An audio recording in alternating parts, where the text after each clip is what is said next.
छोटे से गांव में एक लड़की थी जिसका नाम रिया था। वह रात को सोते समय अक्सर अजीब अजीब आवाजें सुनती थी। इन आवाजों की वजह से वह रात में अच्छी तरह से सो नहीं पाती थी। गांव के लोग भी रात के समय अजीब अजीब बातें करने लगे थे, जिससे रिया की चिंताओं को और बढ़ावा मिला। एक दिन रिया ने ठान लिया कि वह इस रहस्यमयी आवाज की असली वजह जानकर रहेगी। उसने अपनी दादी से सुना था कि गांव के पास एक पुराना किला है जो कई वर्षों से बंद पड़ा है और वहां की कहानियां भी सुनने को मिलती है। रिया ने तय किया कि वह उस किले की ओर जाएगी और पता लगाएगी कि आवाजों का कारण क्या है। रात के अंधेरे में रिया किले की ओर बढ़ी। किले का दरवाजा थोड़ा सा खुला हुआ था। उसने धीरे धीरे दरवाजा खोला और अंदर गई। वहां जाकर उसने देखा कि किले में एक पुराना चूहे का झुंड था जो दीवारों में छुपकर चूहों की तरह आवाजें कर रहा था। चूहों की सरकने की आवाजें ही रिया को डरावनी लग रही थी। रिया ने राहत की सांस ली और समझ गया कि आवाजें सिर्फ चूहों की थी।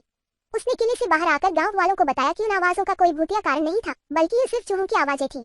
गांव के लोग सुनकर हैरान हुए और रिया की बहादुरी की सराहना की। सबने मिलकर किले की सफाई की और चूहों को बाहर किया। अब गांव में सब आराम से सो सकते थे। इस कहानी से हमें ये शिक्षा मिलती है कि डर और चिंता अक्सर अज्ञात चीजों से होते हैं। जब हम समस्याओं का सामना सीधे और साहसिक तरीके से करते हैं, तो हमें पता चलता है कि हमारी चिंताओं का कोई वास्तविक आधार नहीं होता।